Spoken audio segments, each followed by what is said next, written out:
Eja untuk selama pandemi ini memang Eja kan punya kafe ya. Jadi kemarin sempat mengalokasikan kafe itu pindah ke rumah dulu. Jadi untuk tetap beroperasi, untuk pelayanan delivery Eja lakukan di rumah. Dan untuk pribadinya Eja sendiri, untuk karir Eja kemarin sepanjang dari mulai start ditentuinnya lockdown, Eja benar-benar membuat semua konten YouTube Eja ada di dalam rumah. Jadi Eja merubah studio yang di luar Eja pindah semua ke dalam rumah yang memang jadi semua aktivitas untuk pembuatan konten dan lain-lain Eja lakukan di rumah. Eja punya kafe nih udah sejak kapan nih? Maksudnya bisnis kafe? Ya, jadi kalau untuk kafe sebenarnya udah dari tahun lalu, ini udah mau setahun Eja punya kafe.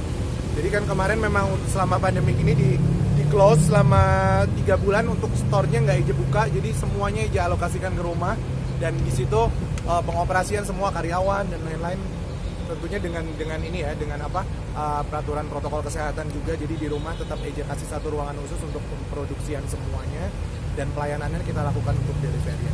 Ya, selama pandemi kerugian udah berapa besar? Kalau bilang kerugian, jujur aja hilang banget itu untuk off air. Jadi off air ini sebenarnya di bulan April itu ada 10 titik di Indonesia ini yang harus Eja jalanin, Eja datengin, dan itu semua benar-benar jadi cancel.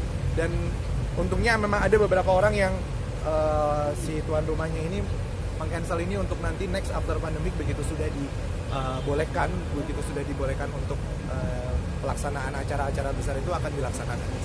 Jadi untuk kerugiannya sih Eja bisa hilang. Bayangin kalau dari 10 titik aja itu 450 juta, bisa nggak tahu deh. 4,5 M aja. Kenapa? 4,5 M aja. Hampir 4 M berarti ya. Ya, job hilang. Terus usaha juga kan sampai pindah ke rumah. Yep. Itu mengatasi karyawan kayak gimana? Ya itu. Jadi untuk Eja sebenarnya tidak menjalani pengurangan karyawan. Jadi justru kemarin menambah beberapa karyawan di rumah dan alhamdulillah memang untuk sisi penjualan untuk bisnis ini justru lebih up saat pandemik ini, karena memang kan banyak orang yang tidak bisa keluar rumah. Jadi mereka semua aktivitas mereka untuk beli makanan dan lain-lain itu dilakukan dengan via delivery atau pesan dari ojek online. Jadi ya menurut Eja pribadi ya sangat ketolong sih sebenarnya dengan proses Eja memindahkan kafe ke rumah itu sangat tertolong sekali. Income kafe per hari berapa jam sebelum pandemik sih emang bisa sampai di angka 40-50 per bulan. Tapi selama pandemik ini memang penurunannya bisa hampir setengahnya lah, hampir setengahnya. Tapi idenya dari mana nih sampai akhirnya kafe itu dipindahin ke rumah? Melihat siapa? Sebenarnya gitu? Karena bukan karena siapa-siapa gitu. Jadi ya kita mikir aja orang masih dengan. Jadi si kafe ini saat masih buka, mereka kan didatengin banyak orang nih ceritanya. Mereka sedangkan di area Bekasi ini kan banyak sekali Satpol PP yang keliling. Jadi mereka kalau melihat orang yang kerumun banyak dimarahin. Jadi itu jadi Eja mikir ya udahlah, ini orang masih secara intensitas pembelian mereka masih tinggi. Jadi why not, kenapa nggak Eja pindahin ke rumah gitu. Udahlah, jadi akhirnya semua barang-barang yang bisa dipindahin ke rumah, jadi untuk alat sealer kopinya dan lain-lainnya itu Eja pindahkan ke rumah. Ya, awalnya kan gambling tuh untuk pindahin ke rumah dan kenapa dengan alasan yang tadi, selain alasan yang tadi, kenapa maksudnya tetap berani gitu untuk usaha dari rumah, terus nggak merumahkan karyawannya kenapa? Ya. Eja sih jujur karena kita kan selama pandemi ini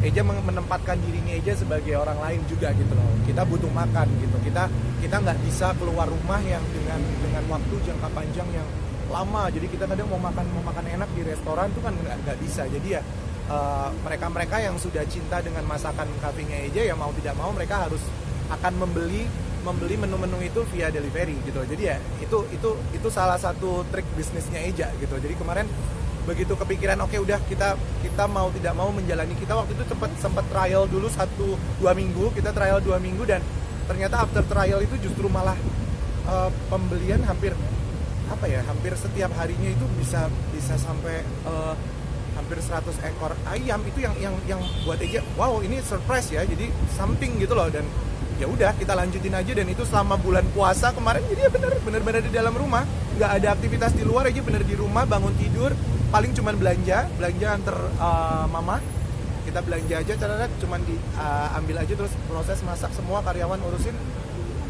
delivery. Ya, kalau tahu usahanya apa sih, Jak? Kenapa? Usaha apa aja?